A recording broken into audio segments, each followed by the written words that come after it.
آج ہمارا سبق نمبر 15 ہے جس کا عنوان ہے میم ساکن کے قواعد۔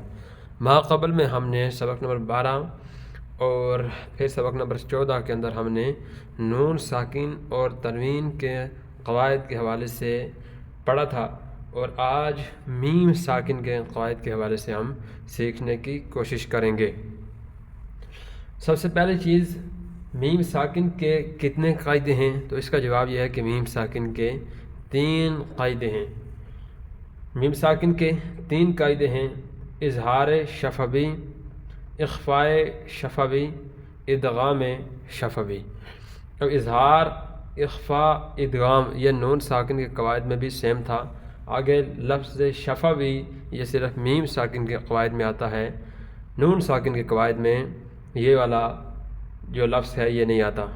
تو اظہار شفوی، اخفاء شفوی اور ادغام شفوی یہ 3 قواعد ہیں میم ساکن کے۔ اب ان کی تعریف بہت زیادہ آسان ہے، یہ کوئی مشکل نہیں ہے، سمپل سی تعریف ہے ان کی۔ سب سے پہلے ہم ادغام شفوی کو دیکھتے ہیں کہ ادغام شفوی کسے کہتے ہیں۔ ادغام شفوی کی تعریف: میم ساکن کے بعد دوسری میم آ جائے، بالکل سمپل ہے۔ میم ساکن کے بعد پھر میم آ جائے، پہلے میم ساکن ہو، یہ میم ساکن ہے، میم ساکن کے بعد پھر میم آ جائے، دوسری میم آ جائے، تو میم ساکن میں ادغام شفوی ہوگا، یعنی غنہ کریں گے۔ بڑی سمپل سی بات ہے۔ پھر اخفاء شفوی، میم ساکن کے بعد حرف با آ جائے تو میم ساکن میں اخفاء شفوی ہوگا، یعنی غنہ کریں گے۔ یہ میم ساکن ہے، اور میم ساکن کے بعد حرف با آ جائے، یہ میم ساکن کے بعد حرف با آ جائے تو میم ساکن میں اخفاء شفوی ہوگا، یعنی غنہ کریں گے۔ تو میم ساکن کے بعد دوسری میم آ جائے تو ادغام شفوی، تب بھی غنہ ہوگا۔ میم ساکن کے بعد حرف با آ جائے تو یہ اخفاء شفوی ہوگا، تب بھی غنہ کریں گے۔ ہم نے پڑھا تھا نون ساکن اور تنوین کے قواعد میں انقلاب کا جو قاعدہ تھا، نون ساکن اور تنوین کے بعد حرف با آ جائے۔ یہاں پہ کیا ہے؟ میم ساکن کے بعد حرف با آ جائے۔ آخری ہے اظہار شفوی، میم ساکن کے بعد حرف با اور میم کے علاوہ، یعنی ادغام شفوی میں تھا کہ میم ساکن کے بعد دوسری میم آ جائے، اخفاء شفوی میں میم ساکن کے بعد حرف با آ جائے، اظہار شفوی میں میم ساکن کے بعد حرف با اور میم کے علاوہ کوئی بھی حرف آ جائے، 26 حروف میں سے کوئی بھی حرف آ جائے تو میم ساکن میں اظہار شفوی ہوگا، یعنی گناہ نہیں کریں گے۔ اظہار کا مطلب ہوتا ہے ظاہر کر کے کسی ورڈ کو پڑھنا۔ یہ بہت سمپل سی تعریف ہے ان کی، یہ آپ نے یاد کرنی ہے۔ اب سب سے پہلے جو چیز ہم نے لکھی ہے ادغام شفوی، میم ساکن کے بعد دوسری میم آ جائے۔ اب یہ وہ چیزیں ہیں کہ جو بہت زیادہ ضروری ہیں قرآن مجید میں، ان کا ہمارا جاننا بہت زیادہ ضروری ہے، اس لیے میں نے یہ قواعد لکھے ہیں، اور اس کورس کے اندر صرف وہ چیزیں شامل کی گئی ہیں جو بہت زیادہ از حد ضروری ہوں، وہی چیزیں شامل کی گئی ہیں۔ ورنہ آپ اگر دیکھیں اس کی گہرائی میں جائیں تو میم ساکن کے 3 قواعد ہیں، لیکن پھر آگے ادغام جو ہے، پھر ادغام کی 3 قسمیں دوبارہ ہوتی ہیں: ادغام مثلین، ادغام متجانسین اور ادغام متقاربین۔ اب ادغام مثلین اور متجانسین کی پھر قسمیں ہوتی ہیں: واجب اور جائز، اور اسی طرح ادغام متقاربین اور متجانسین کی پھر 2 اقسام آتی ہیں: تام اور ناقص۔ لیکن ہم اس گہرائی میں نہیں گئے، ہم نے سمپل ان کی تعریفات پڑھی ہیں، تو بہت زیادہ گہرائی میں جائے بغیر ہم قرآن سیکھنے کی کوشش کریں گے، الجھاؤ کے بغیر۔ سب سے پہلے میں نے اگزامپل لکھی ہیں ادغام شفوی، کیونکہ ہم نے سب سے پہلے تعریف اسی کی لکھی ہے۔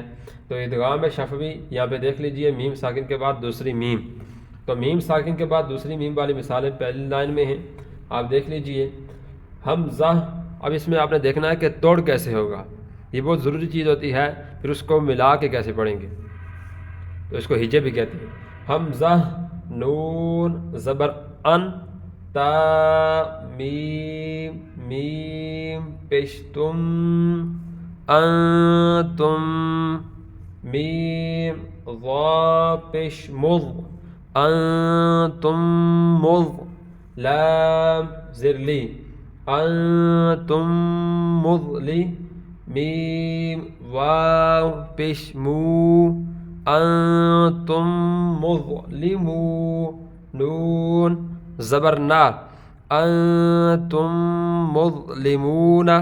اب اس میں پیچھے والے سارے قواعد آپ نے دیکھنے جو ہم نے پڑھے ہوئے.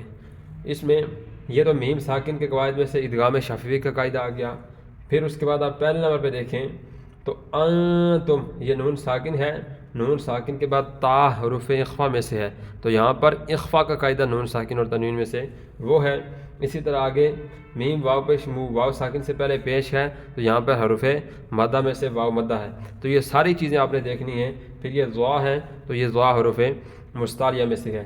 ایسے ہی نیکسٹ فا زبر فا ہا میم میم پیش ہم یہ میم بھی توڑ کرتے ہوئے دونوں کا پڑھا. لیکن جب ملا کے پڑھیں گے تو ہم نے ادغام کا معنی ہی پڑھا تھا کہ ایک حرف کو دوسرے حرف میں مدغم کر دینا. ٹھیک ہے تو فہم اب جب اس کو ملا کے پڑھیں گے روانی کے ساتھ پڑھیں گے جوڑ کے پڑھیں گے تو یہاں پر آگے والا جو ہے میم وہ پڑھا جائے گا. فہم میم قاف پیش مق فہم مق میم زبر ما فہم مق ما حا واو پیش حو فہم مق محو نون زبر نا فہم مق محونا فہم مق محونا. اب قاف جو ہے حروف قلقلہ میں سے ہے تو یہ میم ساکن کے بعد دوسری میم یہ ادغام شفوی. اسی طرح واو زبر وا لام زبر لا غلا کاف میم میم پیش کم غلکم میم الف زبر ما غلکم ما.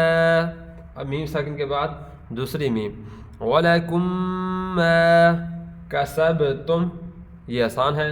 کسبتم اس میں با جو ہے یہ حروف قلقلہ میں سے ہے با ساکن ہے. میم ساکن کے بعد دوسری میم ادغام شفوی اور الف سے پہلے زبر حروف مدہ میں سے الف مدہ.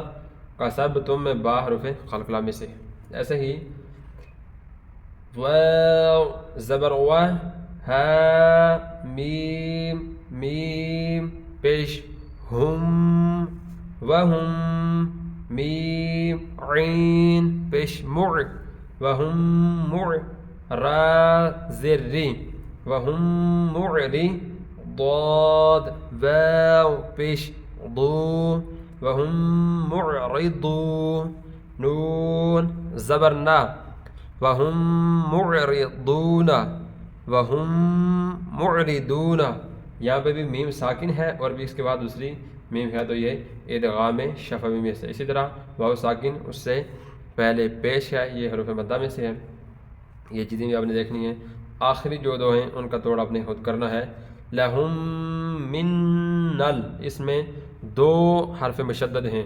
ٹھیک ہے ہا میم میم پیش ہم میم نون زیر من لہم من نون لام زبر نل لہم من نل لہم من نل. تو یہاں پر دو حرف مشدد ہیں. اس کا توڑ آگے آپ نے خود کرنا ہے. ایسے ہی آتیتکم من کتاب. ٹھیک ہے میم ساکن کے بعد دوسری میم تو ادغام شفوی. اسی کے طرح آگے نون ساکن ہے اور نون ساکن کے بعد کا حروف اخفا میں سے ہے. یہاں پر اخفا کا قاعدہ نون ساکن اور تنوین میں سے تو اخفا ہوگا من کتاب من کتاب. تو اس کا توڑ تھوڑا سا ڈیفرنٹ تھا یہ کرنا. آگے کاف نون پیش کن. اب یہ اخفاء شفوی کی مثالیں ہیں. میم ساکن کے بعد حرف با تو میم ساکن کے بعد حرف با یہ والی لائن ساری ہے. کاف نون پیش کن تا میم پیش تم کنتم با زیر بی کنتم بی ہا کھڑی زیر ہی کنتم بھی. اب اس میں بھی آپ نے دیکھنا ہے میم ساکن کے بعد حرف با اخفاء شفوی لیکن یہاں پر بھی گناہ ہوگا. میم ساکن کے بعد دوسری میم آئے تب بھی گناہ ہوگا, اور میم ساکن کے بعد حرف با آئے تب بھی گناہ ہوگا. ٹھیک ہے. کنتم تم, اب اس میں گناہ آپ نے کیسے کرنا ہے؟ کنتم بھی, کنتم بھی. ایسے ہی تا حمزہ زبر تا, اس کو تا پڑھیں گے. تا زیر تی, تا تی ہم نے پڑھا تھا حمزہ ساکنہ کو ہمیشہ جھٹکا دے کر پڑھتے ہیں. تا تی ہا میم زیر ہیم, تا تی ہم با زیر بی, تا تی ہم بی, تا تی ہم. یہاں پہ بھی گناہ ہوگا. میم ساکن کے بعد وا حروف ہیں, یہ اخفاء شفوی میں سے. حمزہ کھڑی زبر آ, تأتیہم بآ, یا زبر یا, تأتیہم بآیا, تا دو زیر تین, تأتیہم بآیتن, تأتیہم ہم بآیتن. تو گناہ کریں گے. ایسے ہی علیکم بوکیل, یہ میم ساکن کے بعد واو جو ہے یہ با, یہ میم ساکن کے بعد حرف با, یہ اخفاء شفوی, یہاں پہ بھی گناہ ہوگا. علیکم بوکیل. اس میں ایک اور چیز دیکھیں, یا ساکن ہے اس سے پہلے زبر ہے, یہ حروف لین میں سے ہے, نرمی کے ساتھ پڑھیں گے. بوکیل, یہ یا ساکن ہے اس سے پہلے زیر ہے, تو یہ حروف مدہ میں سے ہے. اسی طرح بعدکم ببعد, بعدکم کم, تو یہ گناہ ہے. بعدکم ببعد. ایسے ہی ترمیہم بحجارۃ, تر یہ را اس کو پر پڑھیں گے. ترمیہم ہم بحجارۃ, بحجارۃ, ہا کی آواز صحیح آنی چاہیے, را پھر آگے پر ہے. تو یہ جو اگزامپل تھیں دوسری لائن والی, یہ اخفاء شفوی اس کی تھی. تیسری ہیں اظہار شفوی. میم ساکن کے بعد حرف با اور میم کے علاوہ کوئی بھی حرف آ جائے تو میم ساکن میں اظہار شفوی ہوگا, یعنی گناہ نہیں کریں گے. تو یہ والی جو لائن ہے یہ ساری اظہار شفوی کی ہے, یعنی اس میں گناہ نہیں کریں گے. تو اس کا توڑ بالکل سمپل ہے. حمزہ زبر ا, لام میم زبر لم, علم تا زبر تا, علم تا را زبر را, علم تارا, علم تارا, نہیں یہ غلط ہے. علم تارا, علم تارا, علم تارا. ایسے ہی ہم فیہا, ہم یہ نہیں کریں گے کیونکہ میم ساکن کے بعد فا نہ تو با ہے اور نہ میم ہے, ان دو کے علاوہ کوئی بھی حرف آ جائے تو گناہ نہیں ہوگا. ہم فیہا, لم یلد, لم یلد یہ نہیں کریں گے. سورہ اخلاص میں ہے لم یلد و لم یولد, ٹھیک ہے. تو لم لم یہ غلط ہے. لم یلد, لم یلد, کیونکہ میم ساکن کے بعد یا با اور میم کے علاوہ حروف میں سے ہے. ایسے ہی ام طرنا, ام طرنا, یہ طا یہ حروف مستعلیہ میں سے موٹا کر کے پڑھیں گے, اور میم ساکن کے بعد طا حروف ادغام شفوی اور اخفاء شفوی میں سے با اور میم کے علاوہ ہے. ٹھیک ہے. ام طرنا, یہاں پہ گناہ نہیں ہوگا.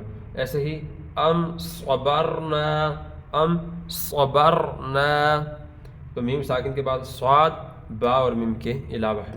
ایسے ہی لکم دینکم, لکم دینکم, اور آخری ورڈ ہے ام ضا, ام ضا. تو یہ سبق بہت ایزی ہے لیکن بہت امپورٹنٹ ہے, تو اس لیے آپ نے پہلے اس کی تعریفات کو یاد کرنا ہے اور اس کے بعد ان کی ایگزامپل یاد کرنی ہے.